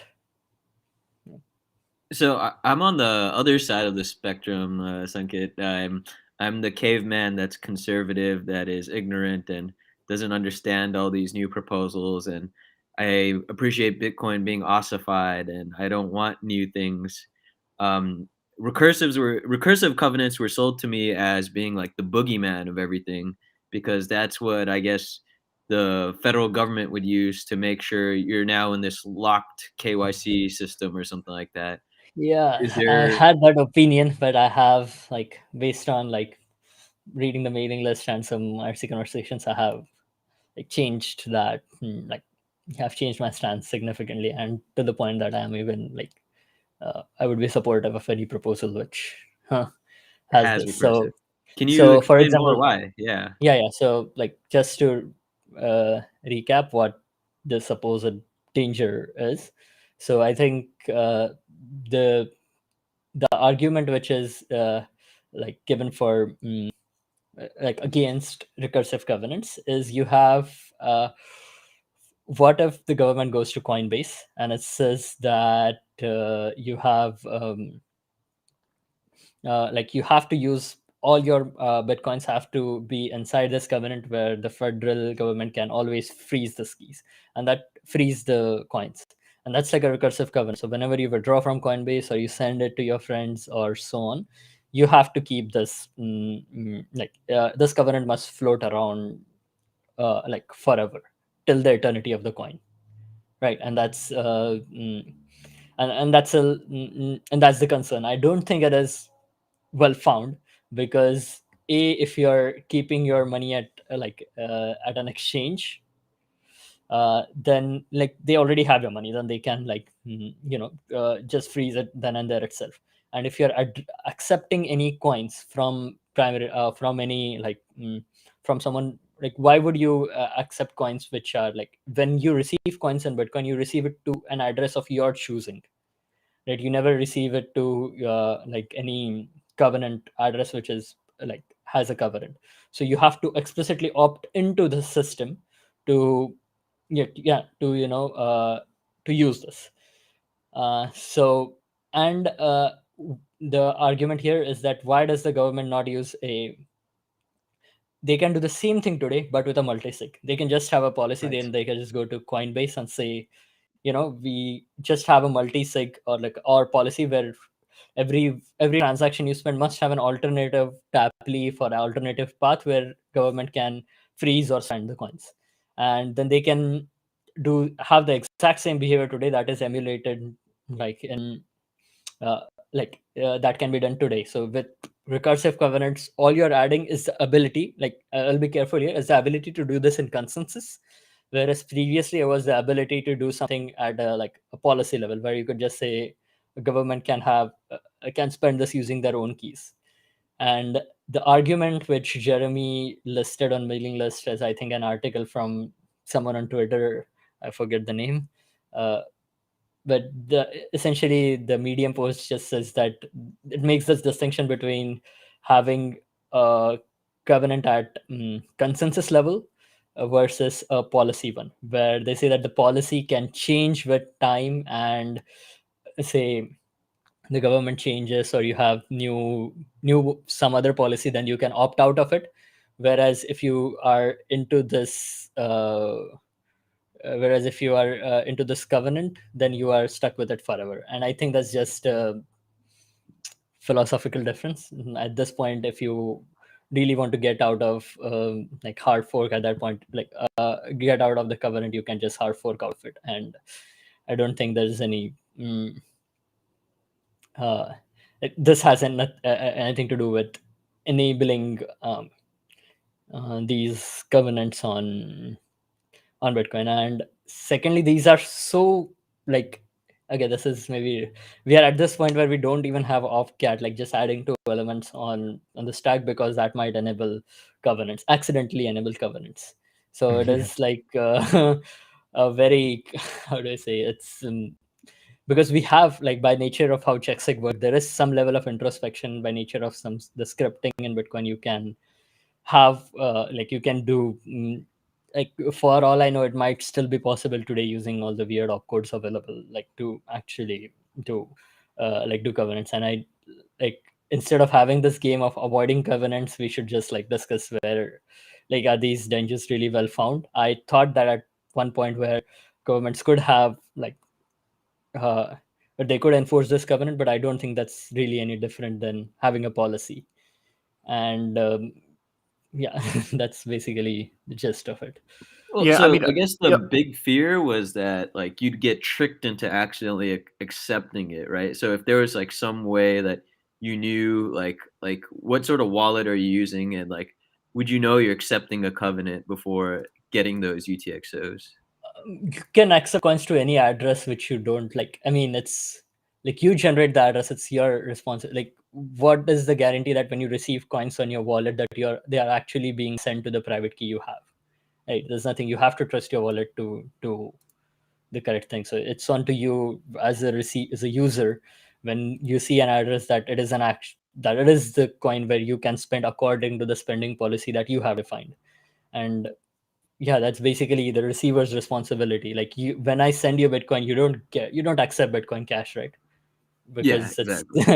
it's not the same coin. And even though maybe the address might be the same, so it's just the same thing. When someone sends you money at this address, like at this address, but which has this, like, it would be a different address, but let's say to the same public key but has this covenant, you would say no, that's a different coin, I don't accept it. And I just Yeah. want I always thought there's an even simpler argument against the kind of caution there, and that the risk of someone permanently encumbering coins. It appears to me that that's basically like that doesn't seem any worse than allowing people to burn coins. If they want to, the government could go into Coinbase tomorrow and force them to like send their reserves to op return outputs. And so maybe this is a little too simplistic, but I always thought that being worried that someone else might screw up and make their coins less useful doesn't seem to apply when we allow people to burn their coins outright. Well, I guess there is one difference, which I don't think is a strong argument, but it is a difference nonetheless, which is that it's more like creating a dust habit, where the output is there, it has to go into UTXO set, but now it's useless because you created this covenant. And I guess I could imagine I guess you could use this sort of as a colored cone mechanism, right? Where you create this covenant where any coin that is encumbered by this covenant is a coin, is a rare Pepe or something, whatever. And then these become worthless, and now these UTXOs just sit there in the Bitcoin blockchain. Sure, I guess that's the worst case scenario I can think of. that's a good but then the risk analogy. profile is the same, right? The U.S. government go into Coinbase tomorrow and force them to convert all of their cold storage into dust if they wanted to. Like, we can't stop that. That risk already exists. Yeah, but that would be sort of an attack, right? What I'm describing could happen naturally. Okay, yeah, all right, yeah, fair. Yeah, I think that's like completely allowed too. Like that's if you are going into covenant, by the nature of Bitcoin, when you receive something, it is your responsibility to check that it is according to the policy that you accept. And if you accept like these colored or covenant or rare Pepe, whatever coins, it's on to you that you chose those things, right? So, yeah, I don't even think it's a strong argument, but I'm just pointing out the difference. Yeah, so basically I think that this is what we should like aim towards. And yeah, and maybe like if there is more, like AG had a proposal where he like check time lock update verify, or for example TX hash rate, where these are more towards recursive covenants, and Jeremy's solution is designed more towards explicitly forbidding this, which yeah, I think if this is a problem where like people just don't want covenants, like we should discuss it right now and try to address this. And maybe if we are going to have a covenant upgrade, like maybe this can be this instead. And yeah, that's interesting. So one other thing, Sanket, that I was wondering about. So, I mean, I don't know. Yeah, like I mentioned simplicity. I know it was like, I mean, I wasn't expecting it, but I was told by Adam Back at least that it was going to come out at the end of last year, and obviously, like, I'm not surprised that didn't happen. But I'm sort of wondering about the progress. I'm wondering if you're still like actively involved with Simplicity at the moment, because I know you kind of turned your attention towards these new opcodes that are added into Liquid, and yeah, I'm also just sort of curious that whether your experience with Simplicity thus far has sort of colored your opinion on confidence in general. Yes. So the first question is I have been working on Simplicity again, like that. I was working on like mini script stuff and like mostly mini script stuff. Now, side news, we have PR to Bitcoin Core, which by Dorosier, and like I've been helping review that, and there was some progress on like on Peter's internal repo. So I was busy with some part of there and some part of like Elements descriptor works. But regardless, now I'm back on like Simplicity track, and what is the status? So so the language in itself is ready. You can program with it. There is no change to the spec, but what what is being worked on right now is the reason it was delayed was primarily because of like adding support for taproot introspection and this is particularly Simplicity is like is itself there's core Simplicity, and then you have extensions to, for example, if for tomorrow we want to modify it for Bitcoin, we would have like a Bitcoin extension. Right now we have an Elements extension, and there we want to have support for like introspecting different like range proofs, surjection proofs, and so the work is due along those, like on those lines. And there is some like denial of service calculations. Those need to be finalized. But if we want, like, we can like deploy it where it's just like these things are, it's just like when do you call it, like this will be an ongoing work, and it would be like when do you call it 1.0 whatever, like 0.1 or whatever, like, and then just say, okay, these are the basic features which we want to work with. The major problem would not be Simplicity would be something like a super backend. It's like assembly. It would be around tooling so that people can actually use that, and that is what I will be trying to like work towards the next 2-3 months at least to and I cannot assure a timeline, but No, like I said, like I was skeptical at the first time that ready, so I don't want to put you on the spot to make up a number here. 2 weeks. Yeah. Exactly, yeah, for 18 sure. months is thing of the Bitcoin. Right? So is the tooling also related to like creating jets and stuff? And maybe you want to kind of explain the concept of jets at a high level. Okay, so yeah, so but Simplicity Simplicity is like, you know, raw assembly where you just have native instructions for like here's how you make a pair, here is how you have a number, here is how you pick first thing from it, here is how you compose two things.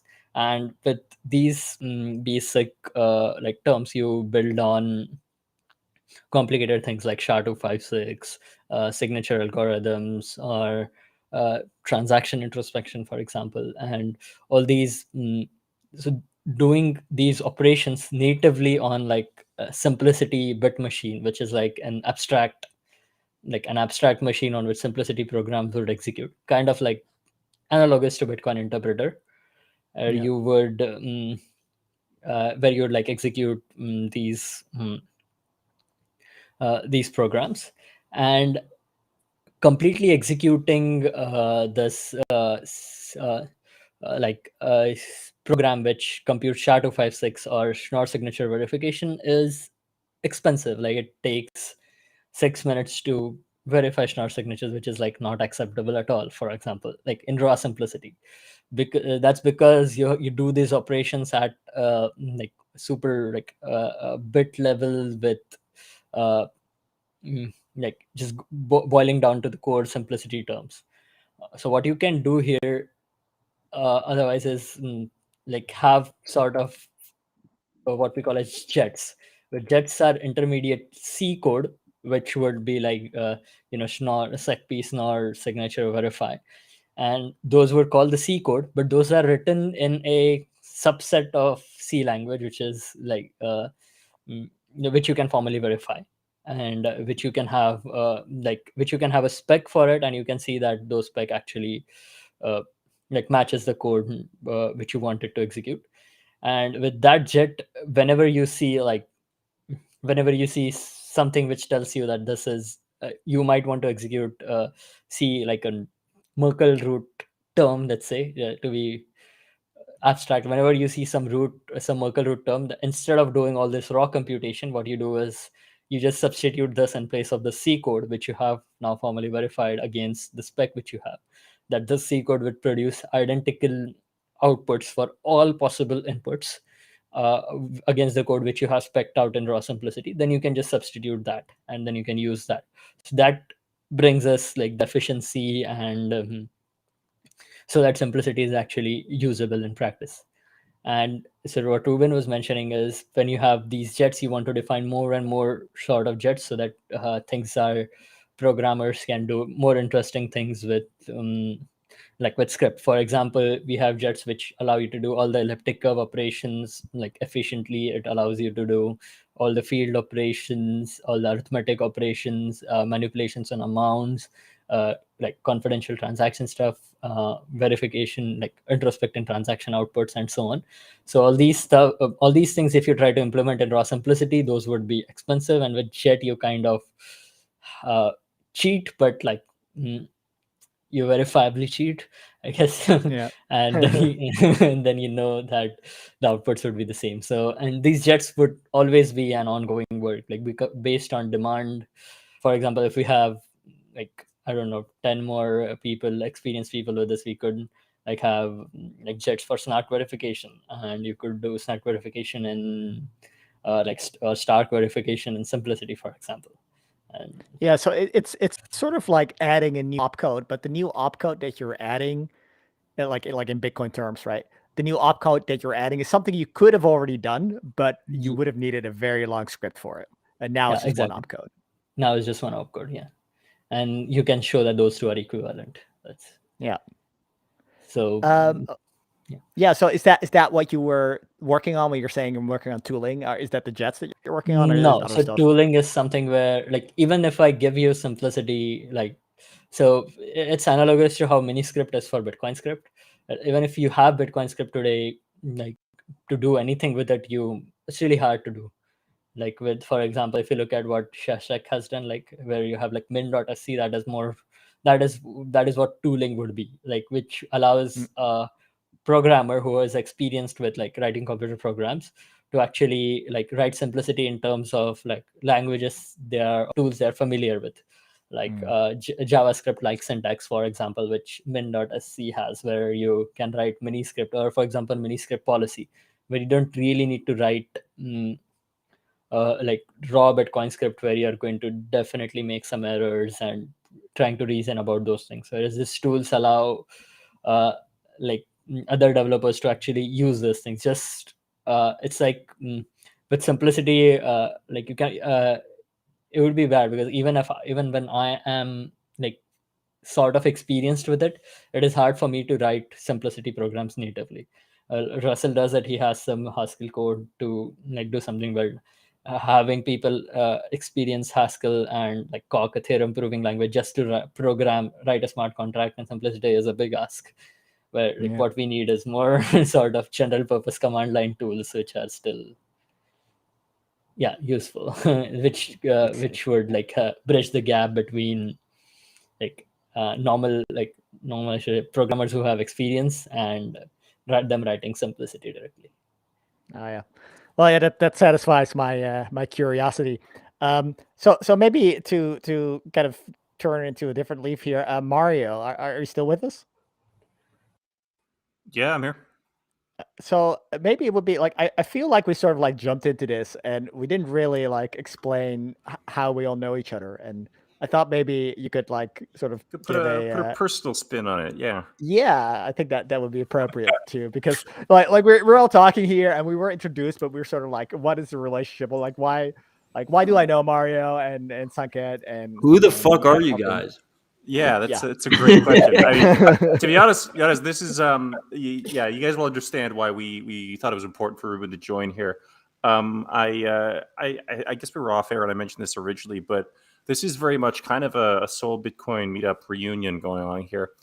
The four of us, that is myself, Calvin, Sankit, and Ruben, all lived in Seoul at overlapping periods of time.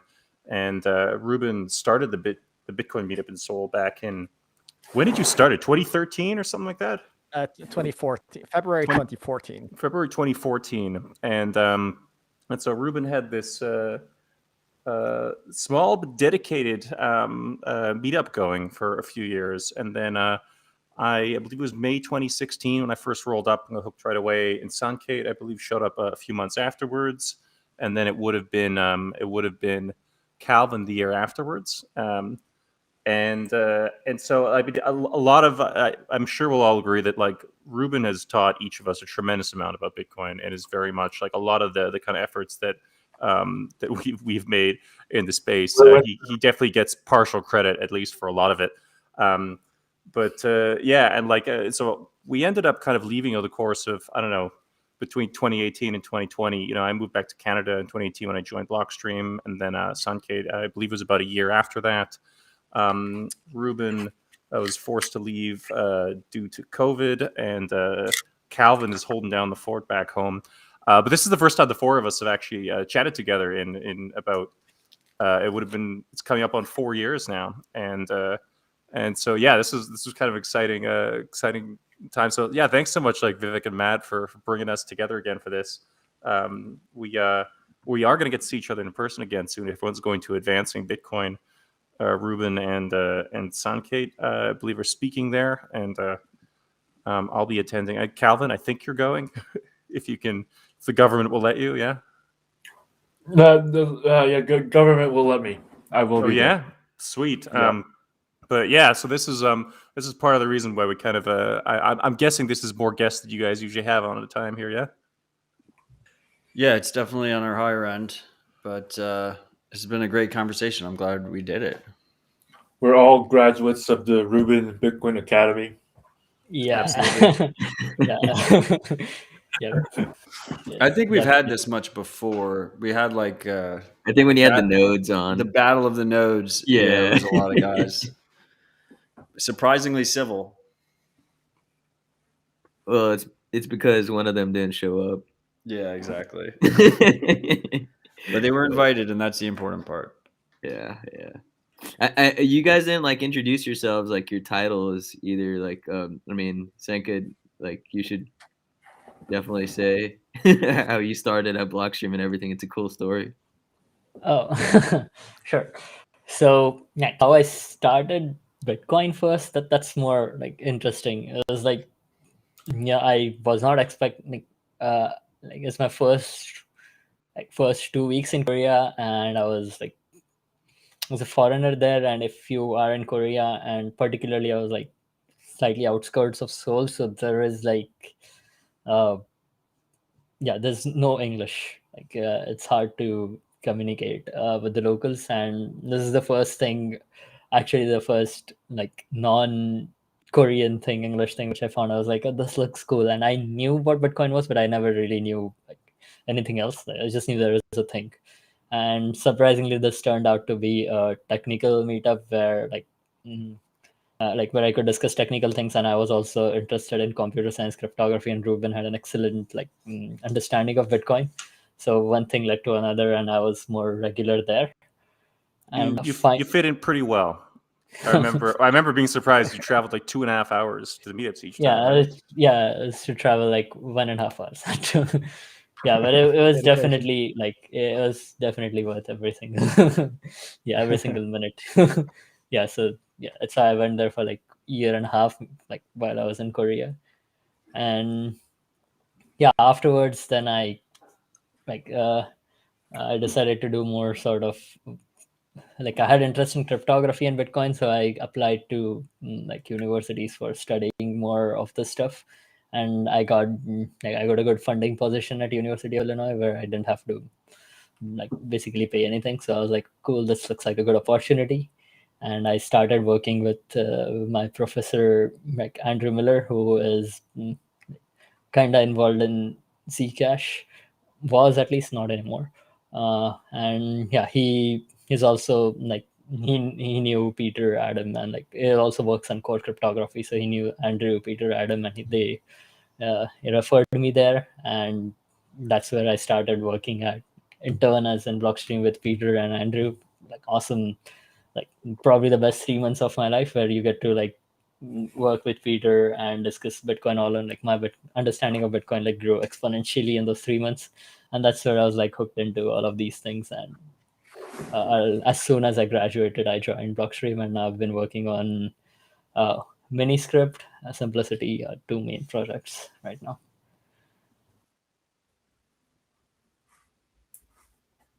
Yeah. Yeah, Calvin, go. Okay, I'm going. Yeah. My story is not that different from Sanket's, in the sense that, hey, I found this meetup. I wasn't looking for an English-speaking meetup. I was more or less looking for something to get, because I was interested in Ethereum. It was You my found first the memory light. of Calvin. That's what I remember. And my excuse for that is because when I looked up like all these like 2017, you look up Google, it's like, hey, I want to know more about like this blockchain thing, and the first thing that comes up is like, oh yeah, Bitcoin's really old, and you need to look at Ethereum. I was like, oh, okay, I'll look at it. But I was sort of looking to get my fill on more technical stuff, and I think it was one of the very few meetups that had a monthly thing going on, and that said in the description there's the technical thing. And I was like, oh yeah, this seems perfect for me, and that's when I first went. And yeah, stayed for much longer than all the other Mario and Sankets, and yeah, ended up doing a lot of co-organizing of the Soul Bitcoin meetup. And what I'm doing now is I'm just on a grant on BitMEX to work on utreexo, and that was started because Taj in 2019 was coming to was visiting Korea for a conference, and we were doing like a Soul Bitcoin, this conference people. And I remember we had Taj, and then we had the we had the Mimble Wimble developer. I forget his name. Hash map was the nickname. At least.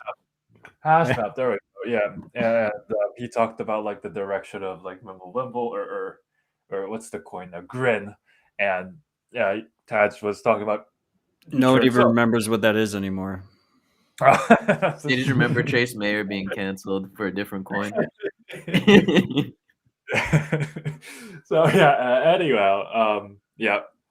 Taj explained utreexo, and I felt sort of bad because he was like, "Oh yeah, and like I'm just working on this alone. If anyone wants to actually contribute, it'd be great." And then I was like, "Okay, well, I'll take a look at it." And I started submitting PRs.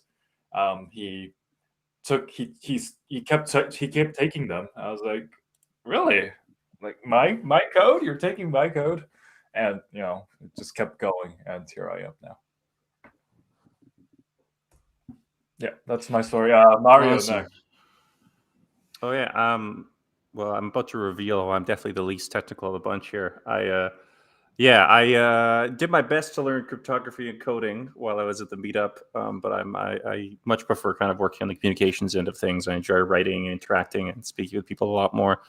And I don't have the technical background that these guys do. So but I did manage to worm my way into Blockstream in a customer support job. So I was there for about 3 years. So I did customer support, and I ended up doing a lot of kind of just odds and ends around the marketing team. I was working under Samson Mo for most of that time. And about 1 year ago, I moved over to Ledin, Ledin.io, where I'm currently working as a director of community. So I work on a lot of growth stuff and kind of organic marketing type things and comms. And it's fun. I get to be like the kind of internal Bitcoin consultant of the company, which is a lot of fun. And do things like planning for the upcoming Miami conference. And so that's what I'm doing these days. Let's fucking go. Yeah. So for me, it's you've already heard a little bit about like how I ran the meetup. That was also sort of my way of learning about Bitcoin. When I first started the meetup, I barely knew anything. I just wanted to meet other people. But then as things went on, I got super interested in the technology, and I guess I just sort of enjoy teaching others. So that sort of like coincided, and it became this really nice group of now close friends. And since then I've sort of just by learning more and getting better and better, now I'm working on sort of these layer 2 sidechainy protocols. I'm sort of I've become the sidechain guy. I have 3 sidechains: soft chains, state chains, space chains. A lot of them, if you want to know more about that, you can check out tiny.cc/Samson. That has links forget, to a lot of my work. Don't forget shroom chains. It's an important one. Shroom chains, yeah, that's the one I work on with Mario. When we're They when we're intentionally alone all start with S, or is it just a coincidence? together. No, that's it's a bit of both. Yeah, it Ruben started knows off we'll as a get very coincidence, and- very upset with him if the next one doesn't start with S as well. When Samson Yeah, exactly. chain. Ooh. Yeah, exactly. Now it's grown into a thing, and as a joke, I'm also I call myself the Bitcoin sorcerer, which is also an S. So there you go. Big S guy over here. Yeah, and also, together with Mario, which I think Mario already mentioned earlier, but we do the Unhashed podcast, so that's maybe something also people might want to check out, where it's Mario, me, and Colin and Brian. And I don't know if you guys listen, but it's a fun show. It's a great There's show. some I was tech, telling you earlier some- that the theme song always gets stuck in my head. Oh yeah, we definitely have the theme song. Everybody, I think that's the praising most us for that, common version of feedback we get. So the theme song, you said you like that wasn't a friend who made that. No. That you paid for. Colin, one of our co-hosts, found a guy who made a custom theme song for us, and it cost us $40, and it's hilarious. I wasn't gonna dox the cost, but since you did, I didn't realize that. It's like a $5 theme song. Then I thought it was like a cousin or something. I think he said he found some dude, I think, that's trying to set a record of being the person who has written the most songs ever, and so I think he has it like down to a fucking T. And we also sent it back and had him correct some lyrics because we didn't like the first version, because it said like we trust but verify. We're like no, it's got to be don't trust but verify, and he altered some other lyrics. So Matt, I was mad impressed. Ruben and I recorded an episode earlier today, and actually it's good. When the Alts brothers are missing, Ruben and I go a bit deeper on technical stuff, and it was a lot of fun. We chatted about some BitMix Research's latest things. That should drop tomorrow, I think. Awesome. And the TX hash stuff that we discussed today also comes up. That's right. And at the very least, listen to the first minute so you can hear the theme song, and then you can turn it off. Yeah, you got to listen to the theme song, freaks. Vivek doesn't need an introduction. He's been on the show many times, and he'll be on many times in the future. I hope all of you, Matt. I've changed. I'm not a sales bro anymore. I'm a finance bro. I'll tell you, I've never done introductions at 2 hours in at the end of the show. Might make that a trend in the future.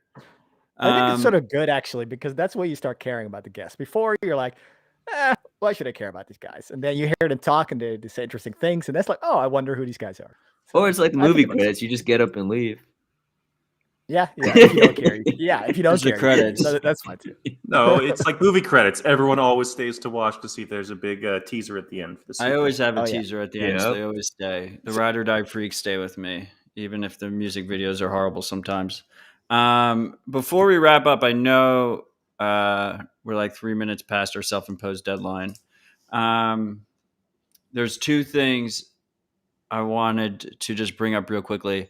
The first is consider using Bisq. I just feel like it's a good moment for a Bisq chill. You don't need to provide KYC information to a regulated entity. You can buy and sell Bitcoin P2P without centralized services in between you. And then the other thing is Cypherpunk Pay on any of your guys' radar? Never heard of it. So Cypherpunk Pay is a lightweight alternative to BTC Pay server that I feel like doesn't get enough love. So I've spoken to the freaks about it, but I guess I'm shilling it to you guys now. What's really cool about it is you don't have to use your own node. You don't have to run a full node. It uses it goes through Tor and hits random block explorers to check addresses. I see. Can you run your own full node? You can use your own node if you want to, but you don't have to. And they just added Lightning support, which is why I bring it up. But it's pretty fucking cool. I mean, it's super lightweight, and obviously you have some validation trade-offs there, verification trade-offs, but on the privacy side, it seems pretty well thought out. Like, you don't have the privacy trade-off of not using your own node. This is the alpha you stay for. Like, Matt, you've been dropping all these new lightweight things. Like, I didn't know about Fulcrum. That was pretty cool. And I thought it's funny brought how to you by Bcacher- BSV. Yeah. It's worse than a Bcacher. Well, I mean, check that out. I think it's cypherpunkpay.org. You guys should check it out. I'm curious on your opinion. You can give that to us at a later date. So one thing I'm wondering about is like the privacy, right? Because like, okay, so if you are checking block explorers, then like you must be leaking your information. Like, I can't imagine that that's not the case, but maybe there's something there I'm missing. But the whole point is that it like hits different block explorers for different addresses, and then you leak a little bit of information to each of them. And it's using different onion circuits for everyone. I see. Okay. Huh. It's pretty fucking cypherpunkpay.org. Check it out for me. I mean, I've checked it out, but I'm curious on your opinions. So, I mean, you can get back to us on a later date for that. Yeah, it seems reasonable at least. Yeah, it's a pretty cool concept. I think it's clever. I like these clever, I don't know, options. Options are good for Bitcoiners. So anyway, guys, it's been 2 hours. I appreciate your time. I don't want to keep you too long. I like to end it with final thoughts. So let's do that. Final thoughts. Sank it. No, it was great to be here and discuss about, validating nodes, and yes, like basically discuss with all my peers where we were in person 4 years ago at a like Tom and Tom's shop, but now it's online. But yeah, it was really cool discussing all those different things again, and it did tangent a bit to simplicity and CTV, but yeah, I enjoyed it. Yeah. Awesome. Thank you. Calvin, final thoughts. Yeah, it was also great talking with these guys. It's my first time on like any show, any Bitcoin show. So, love it. I took your virginity. I also took Vivek's virginity.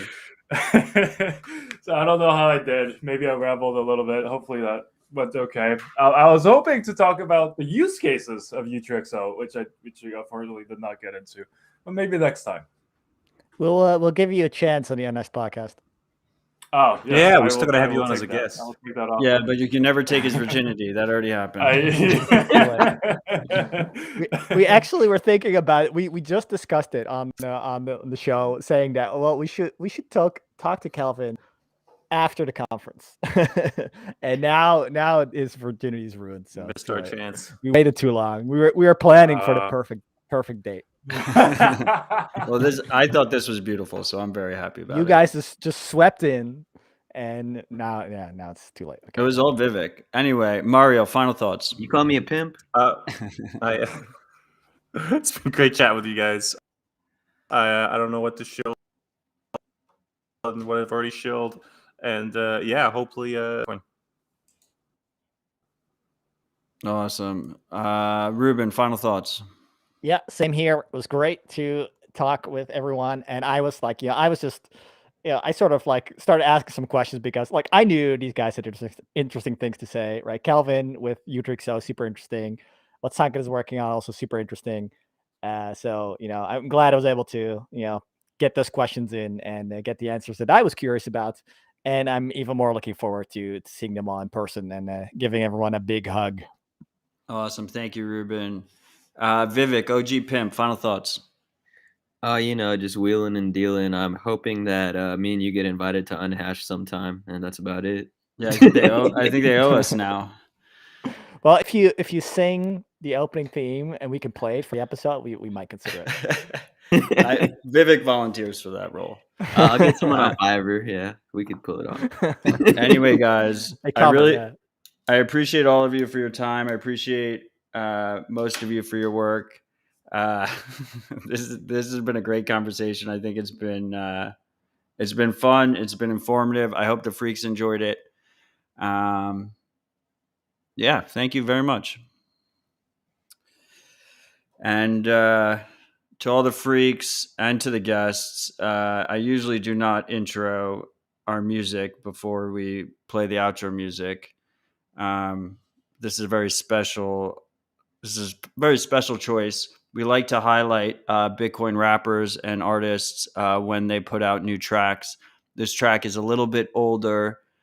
She put it out in 2019, but until yesterday, she was in custody of 96,000 Bitcoin in her cloud storage. So it feels like a great time to play it. Cheers. Never forget, weirdest is most original.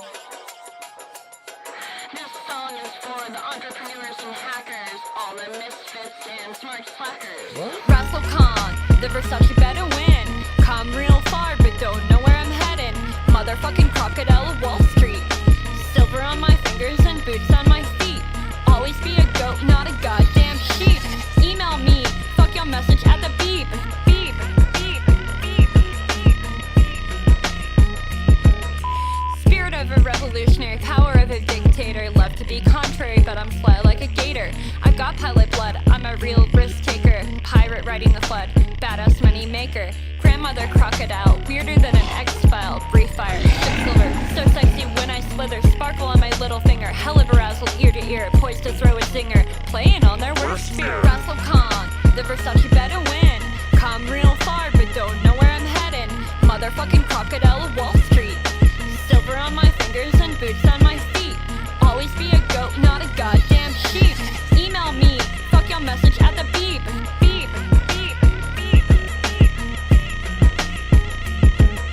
Russell Khan's the name, that hot grandma you really wanna bang. Always run the guilt game ever since I was 15. I'm many things, a rapper, an economist, a journalist, a writer, a CEO, and a dirty, dirty, dirty, dirty hoe. Better than most writers, creepier than most girls, weirder than most rappers, but I still rock pearls. Russell Khan, the Versace better win. Come real far, but don't know where I'm heading.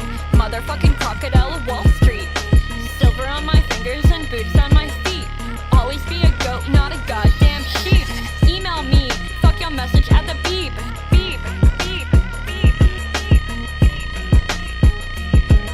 The Versace better win, got the bling that win. With the Berber mic, I'll win every fight. My swag ain't just lit, silver really packs a hit. Bobby fashion so legit. Pussy bitches saying stop, about to pop, ain't gon' quit. They say Raz a filthy bitch, but they're jealous of my tits. My eyes, my nose, my bling, my clothes, these rings, my hose. Everyone knows I don't fuck with no bros. Unless they're gay, gays don't count, they're exempt. Russell Khan, the Versace better win. Come real far, but don't know where I'm heading. Motherfucking crocodile of Wall Street. Silver on my fingers and boots on my feet. Always be a goat, not a goddamn sheep. Email me, fuck your message at the beep. Beep, beep, beep, beep. Everyone worries too much about what's proper, but not roused, no shame, that don't stop her. Blindly following rules is for fools. Instead, I work the edge cases with my tools. Awkward as fuck. Act shit like a whirling dervish, better duck. This bitch is Turkish, don't pressure luck. ISIS can't handle them Kurdish.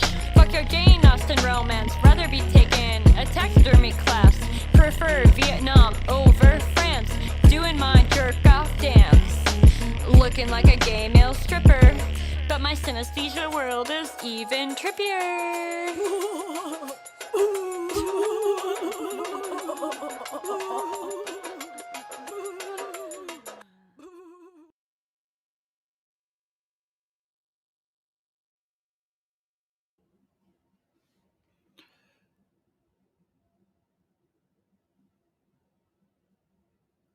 Cheers, freaks. Yes, that's the alleged Bitfinex attacker. We live in the strangest fucking timeline. I have no idea really how that happened or what the fuck is going on. But she made that 3 years after stealing 96,000 Bitcoin from Bitfinex allegedly. So, yeah, that happened. Anyway, I'll see you on Thursday for Rabbit Hole Recap. I hope you found this conversation great. I'll see you on Tuesday for another Citadel Dispatch. Also, I think we're gonna probably do a dispatch on Thursday morning. Me, Tony, and Seed Signer in person. So just be on the lookout for that. We're gonna just change it up. We're all in the same place, so it'll just be a fucking fun rip. Anyway, I love you all. Stay humble, stack sats.